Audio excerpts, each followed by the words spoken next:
I'm going to work for you number 32 on lesson 8.9 in the pre-algebra book. It says, at a county fair you buy 20 tickets that you can use for carnival rides and other attractions. Some rides require 1 ticket while others require 2 tickets. Part A says, write an inequality describing the possible numbers of 1-ticket rides and 2-ticket rides that you can go on. We are going to let X be our 1-ticket rides. And since they only take 1 ticket, it's 1X. You don't actually have to put the 1 there, but I'm going to. I'm going to let Y be my 2-ticket rides. Since it costs 2 tickets, I'm going to have 2 times Y. X represents the number of 1-ticket rides. Y represents the number of 2-ticket rides.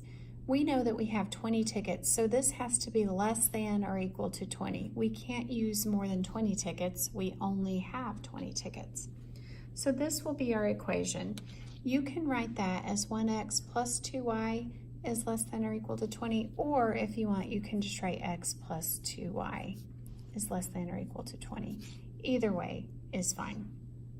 All right, B says graph the inequality from part A. So we are going to graph this inequality. I'm going to solve for Y first because I like mine in slope-intercept form. So I'll subtract an X from both sides.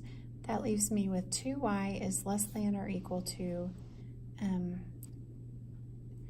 20 minus X. I normally write the X in front, and I'm going to move that actually over. So 2Y is less than or equal to negative X plus 20. All right, now I'm going to divide both sides by 2. That leaves me with Y is less than or equal to negative 1/2 X plus 10. All right, so now it's time to graph that. I'm going to just move my paper over a little bit so that I can make a graph for this. And we really only need the first quadrant, so I'm only going to draw the first quadrant because we won't have a negative number of rides. All right, so here is my graph for the first quadrant. I'm going to do these by 2s just for simplicity's sake. Oh, forgot 6. 2, 4, 6, 8, 10, 12. And then I'm going to do 2, 4, 6, 8, 10, 12, 14, 16, 18, 20. All right, we see that our y-intercept is 10, so I'm going to put a dot there. And our slope is a negative 1/2. So down 1 over 2, down 1 over 2. And I am going to go ahead, because I want this graph to be straight, I'm going to go ahead and make a lot of dots here. You don't have to do this. I'm doing it because I tend to measure crooked and I want a straight line.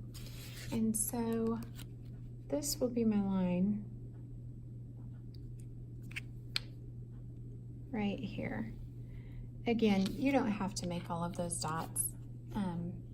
I just did because I wanted to make sure I got a straight line. And the way that I did it is I used my slope to make those dots.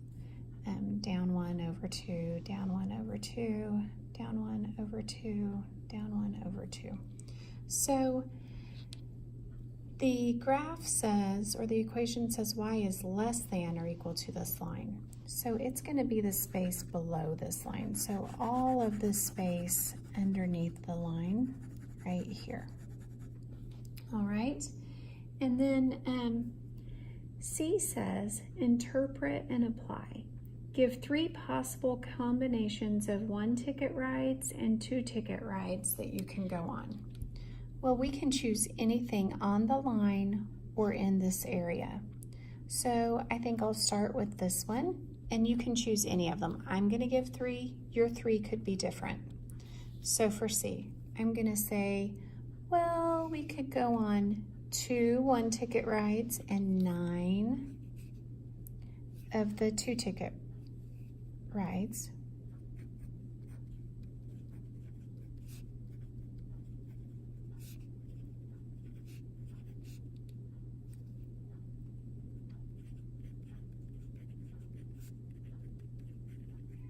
All right, or we could go on, here's one at 5 and 10, so 10 1-ticket rides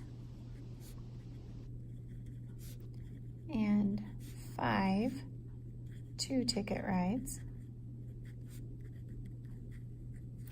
And then I can pick something random down here. There's one, 2 of the 2-ticket rides and 8 of the 1-ticket rides.